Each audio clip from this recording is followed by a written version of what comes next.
요한복음 7장 40절부터 48절 말씀까지 보시도록 하시겠습니다.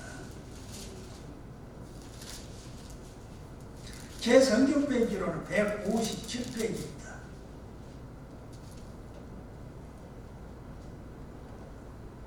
예, 40절부터 48절까지 보시는데 함께 읽어가시도록 하시겠습니다. 40절부터 다 같이 시작. 이 말씀을 들은 무리 중에서 어떤 사람은 이 사람이 참으로 그 선지자라 하며 어떤 사람은 그리스도라 하며 어떤 이들은 그리스도가 어찌 갈릴리에서 나오겠느냐. 성경에 이르기를 그리스도는 다윗의 씨로 또 다윗이 살던 마을 베들레헴에서 나오리라 하지 아니하였느냐 하며 예수로 말미암아 무리 중에서 쟁론이 되니 그 중에는 그를 잡고자 하는 자들도 있으나 손을 대는 자가 없었더라. 아랫사람들이 대제사장들과 바리새인들에게 오니 그들이 묻되 어찌하여 잡아오지 아니하였느냐. 아랫사람들이 대답하되 그 사람이 말하는 것처럼 말한 사람은 이때까지 없었나이다 하니 바리새인들이 대답하되 너희도 미혹되었느냐. 당국자들이나 바리새인 중에 그를 믿는 자가 있느냐. 아멘. 예, 오늘 아침에 은혜를 나누고자 하는 말씀은 예수의 흔적을 가지셨습니까? 라는 말씀으로 은혜를 나누고자 합니다. 지난 2000년 동안의 인류 역사에서 예수 그리스도만큼 논쟁과 토론의 대상이 된 사람은 아무도 없습니다. 예수라는 그분이 죽었는가 살았는가? 예수는 과연 하나님의 아들인가 인간의 아들인가? 예수는 구세주인가 성자인가? 예수는 역사인가 신화인가 등에 대한 논쟁은 예수님 당시뿐만 아니라 지금도 계속 되어지고 있는 것입니다.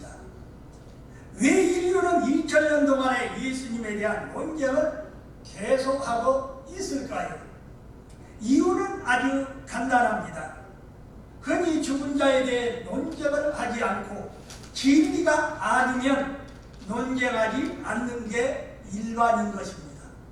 그러나 예수님은 지금도 살아계시고 영원한 진리시기 때문에 그분에 대한 논쟁은 아직까지도 계속 되어지고 있는 것입니다.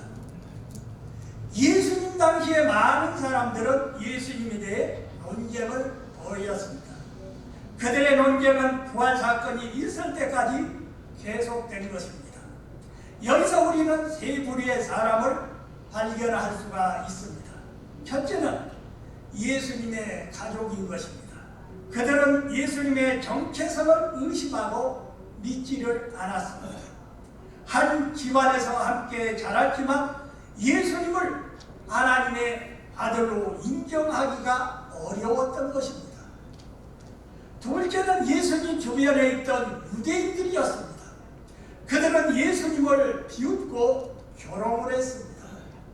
우리가 너의 집과 부모와 형제까지도 모두 알고 있는데 네가 메시아라니 말도 안 된다라고 했습니다. 그래서 선지자는 고향에서 환영을 받지 못한다고 성경은 말씀하고 있습니다. 셋째는 예루살렘에 있는 수많은 무리들인 것입니다. 그들은 예수가 귀신이 들린 게 아니냐라고 말할 정도였습니다. 더욱이 종교의 지도자들과 권력자들은 예수님을 민중의 선동가로 단정을 하고 선량한 민중들을 현혹되게 하는 자라고 몰아붙였습니다. 그러나 예수님은 많은 비난에도 불구하고 보리떡 5개와 물고기 2마리로 5,000명을 먹이셨던 기적을 베푸셨고 새벽에는 배를 타고 가다 풍랑을 만나 고생했던 제자들을 보고 무리를 걸어와 구원해 주셨습니다. 이런 사건들이 있을 때마다 한편의 무리들은 예수님을 열광을 하면서 따라다녔고 또 다른 무리들은 예수님을 의심을 하면서 조롱을 했습니다.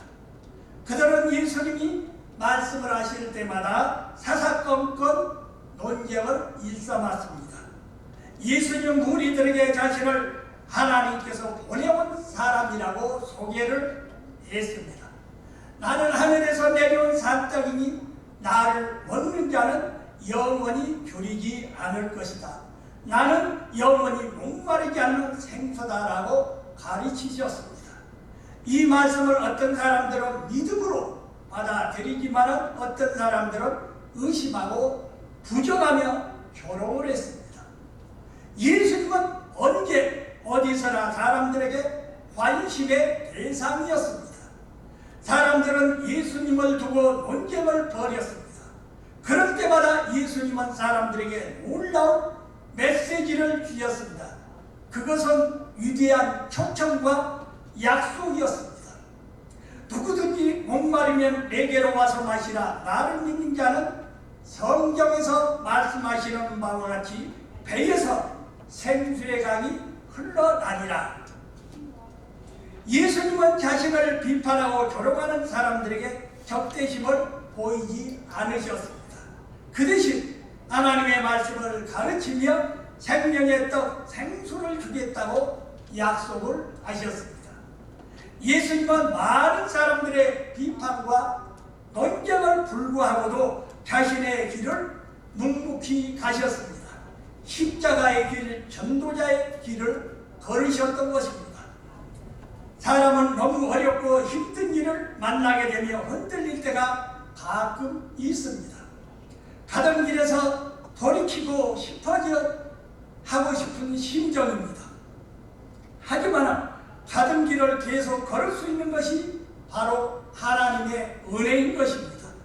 이는 하나님을 믿는 사람들에게 나타나는 특징인 것입니다.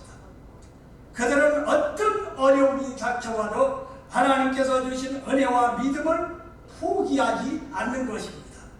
모든 유혹을 물리치고 오로지 믿음의 길을 걸어가는 것입니다.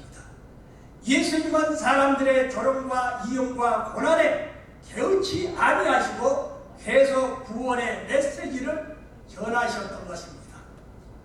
40절에서부터 42절까지의 말씀을 보시겠습니다.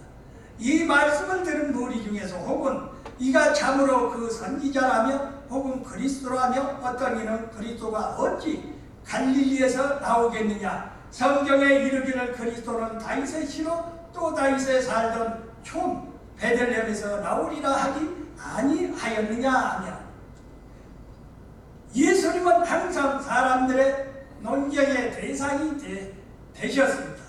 그래서 베드로에게 사람들이 나를 누구라 하느냐라고 질문을 하셨습니다. 자신감을 잃어버린 사람은 주변의 사소한 말에도 매우 예민하게 반응을 하는 것입니다. 그러나 예수님은 자신의 정체성이 혼란스러워서 질문하신 것이 아닙니다. 예수님은 베드로의 고백을 듣고 싶어 하셨던 것입니다.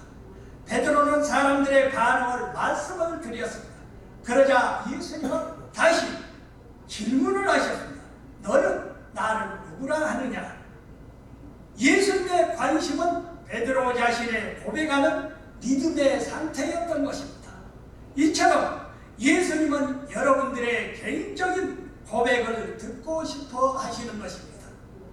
예수님 당시에 예수님을 바라보는 사람들의 이 시선은 크게 세 부류였습니다. 첫째, 예수님을 선지자로 보는 사람들이 있었습니다. 이것은 굉장한 평가에 해당이 되는 것입니다. 구약의 선지자는 하나님의 말씀을 직접 받아서 백성들에게 그대로 전달하는 존재로서 존경을 받는 하나님의 종이었기 때문입니다. 둘째는 예수님을 그리스도로 보는 사람들이 있습니다. 그러나 그들은 예수님을 그리스도로 여기면서도 마음속에 받아들이지를 않고 있었던 것입니다. 예수님도 믿고 교회도 다니지만 절대로 변하지 않는 사람들이 더러 있다는 것입니다. 하나님, 예수님, 성경도 믿지만 자신의 삶을 결코 예수님과는 연결시키지를 않는 사람들인 것입니다. 대체로 예수님을 부정적으로 보는 사람들이 있습니다. 어떤 사람들은 그리스도가 갈릴리에서 나겠느냐? 성경에 그리스도는 다윗의 씨로서 다윗이 살던 촌 베들레헴에서 나오리라 하지 않았느냐? 라고 말합니다. 그들은 해박한 성경 지식을 갖고 있었던 것입니다. 종교에 익숙하고 메시아 사상으로 무장하고 있었던 것입니다. 메시아가 베들레헴에서 나온다는 미가서의 말씀도 잘 알고 있는 것입니다. 그래서 그리스도가 어떻게 갈릴리에서 나오겠느냐? 성경, 종교, 전통적으로 봐도 틀린 것이다 라고 주장을 하는 것입니다. 종교적 지식이 많아 구약에 정통하면서도 예수님은 부인했던 것입니다. 그렇다면 예수님을 만난 사람들은 과연 어떠한 사람들일까요? 첫째, 그들은 예수님이 하나님의 아들이시고 인류의 구세주이심을 받아들이면서 환영했던 것입니다. 하지만 그것만으로 예수님을 믿는다고 말할 수는 없는 것입니다. 예수님은 말씀하십니다. 너희가 하나님을 믿느냐? 귀신들도 믿고 떠느니라. 둘째, 그들은 예수님을 지극히 사랑합니다. 믿음의 단계를 넘어 그분 없이는 못 산다고 고백할 정도인 것입니다. 예수님을 믿는다는 것은 그분의 존재를 그리고 위치와 신분을 인정하고 받아들이는 것입니다. 우리는 사랑하는 사람과는 매일 연락하고 싶어 하는 것입니다. 사랑하는 사람은 위해서 그 사람 위해 죽음까지도 불사하기도 하는 것입니다. 우리는 예수님께 대한 헌신과 희생이 없다면 사랑하지 않는 것입니다. 예수님을 사랑한 사람 중에 옥합을 깨뜨린 여인이 있습니다. 그는 가장 소중하게 간직했던 자기의 옥합을 깨뜨려서 그 향유를 예수님 발에 붓고 자기의 머리카락으로 씻겨드렸습니다. 예수님에 대한 깊은 사랑의 고백인 것입니다. 사마리아 수가성의 여인도 대낮에 물을 길러 우물에 왔다가 예수님을 만나고 물동이를 내버려 두고 동네로 뛰어들어가서 내가 메시아를 만났다 라고 마을 사람들에게 전파를 했습니다. 예수님이 십자가에 못 박히게 되었을 때 그로 인해 사면을 받은 바라바는 스스로 재수가 좋은 사람이라고 우리가 생각할 수 있을까요? 영화의 한 장면입니다. 덜커덩거리더니 간수가 단방문을 여는 것이었습니다. 간수가 하는 말이 바라바 너는 사명이야. 그러니까 바라바가 그냥 꿈속에 얻어맞은 것처럼 어리둥절했습니다.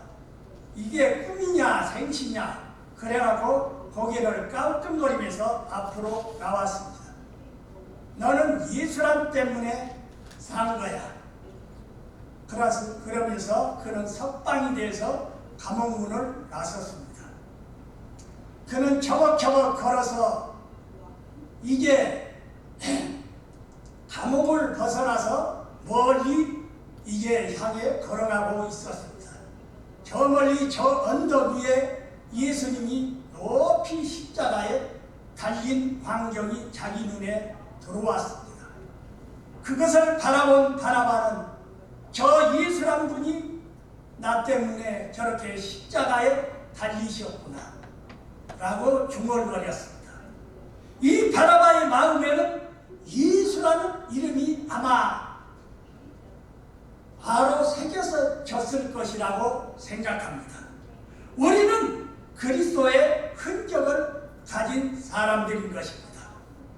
예수님의 흔적을 가진 사람은 예수님을 사랑합니다.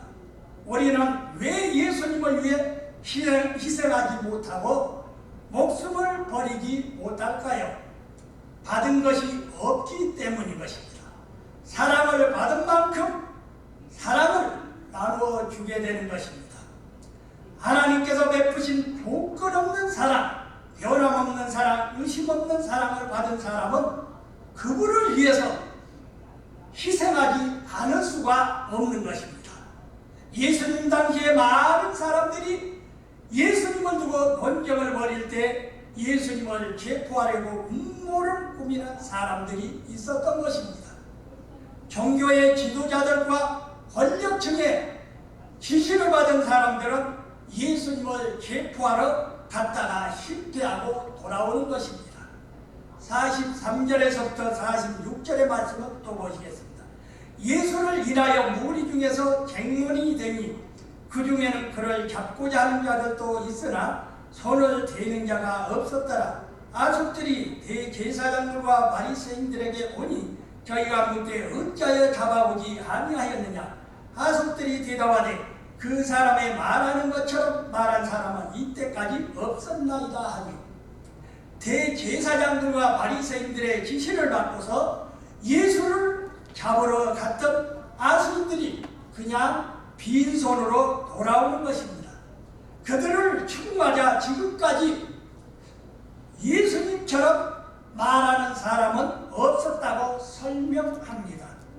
예수님의 말씀은 어느 누구에게도 들을 수 없는 진리이며 그분에게는 영적 권위와 타고성이 있다고 증언을 하는 것입니다. 예수님의 사랑과 용서, 치유와 회복에는 어느 누구도 비교할 수 없는 탁월함이 있는 것입니다. 주님은 수많은 병자들을 고치시고 또 많은 사람들을 참으로 사랑하신 독특성을 가지고 계십니다. 귀신 들린 사람들을 온전케 하시고 죽은 자를 살리시는 특별한 힘을 갖고 계시는 것입니다. 인류 역사상 예수님 같은 분은 없습니다. 예수님처럼 말씀하고 그 말씀을 자신의 삶으로 증거했던 사람은 이 세상에 한 명도 없습니다. 47절에서부터 48절의 말씀을 또 보시겠습니다. 바리새인들이 대답하되 너희도 미혹되었느냐? 당국자들이 바리새인 중에 그를 믿는 이가 있느냐? 대제사장들과 이 바리새인들은 예수님을 체포하기 위해 보낸 아수인들이 그냥 돌아오자 매우 당황했던 것입니다. 아니, 예수를 잡으라고 보내었더니 도리어 예수에게 빠진 것이 아니냐? 그렇다면 당국자나 바리새인들 중에 예수를 믿는 자가 있지 않았겠는가 하며 곤욕스러워하는 것입니다. 예수님을 만난 사람을 보면 뭔가가 다르다는 것을 느끼는 것입니다. 그들의 눈은 항상 비치고 가슴은 뛰고 있으며 복음을 위해 할 일을 찾아다니는 것입니다. 예수님을 만난 사람들은 항상 준비하고 있다가 부르심에 즉시 달려가는 것입니다. 세상에서 성공하고 안락하게 살려고 노력하던 사람이 어느 날인가 예수님을 만나고서 인생이 완전히 바뀌게 되는 것입니다. 항상 불안해하고 긴장해 있던 사람도 예수님을 만나며 평안을 누리게 되는 것입니다. 갑자기 좋은 직장을 얻었거나 복권에 당첨된 것도 아닌데 마냥 마음속에 기쁨이 있는 것입니다. 그 이유는 예수님을 만났기 때문인 것입니다. 남과 비교해 항상 열등감 속에 사로잡혀 원망의 세월을 살던 사람도 예수님을 만나며 그 얼굴에는 웃음이 가득하고 자신감이 흘러 넘치는 것입니다. 당장 죽음이 내 앞에 있다 할지라도 여한이 없다는 풍요로운 마음을 갖게 되는 것입니다. 예수님을 만난 사람들은 이렇게 변하는 것입니다. 그것이 바로 예수의 흔적인 것입니다. 이 세상에 예수님 같은 분은 없습니다. 예수님은 하나님의 아들이시요 우리의 주님이십니다. 예수님의 흔적들이 여러분의 삶에 늘 이루어져가는 축복이 있으시기를 주님의 이름으로 축원드립니다. 네, 기도드리겠습니다. 좋으신 우리 아버지 하나님, 오늘 이 시간을 통하여 참으로 예수의 흔적이 과연 우리 마음속에 있는가? 저 높고 넓은 백사장을 걷다 보면 그 사람들의 발자국이 남는 것처럼 우리의 신앙생활 속에서도 예수의 흔적이 우리 발자국 속에 남기게 하옵소서. 그러한 삶이 되기를 소원하면서 우리 주 예수 그리스도의 이름으로 기도하옵나이다. 아멘.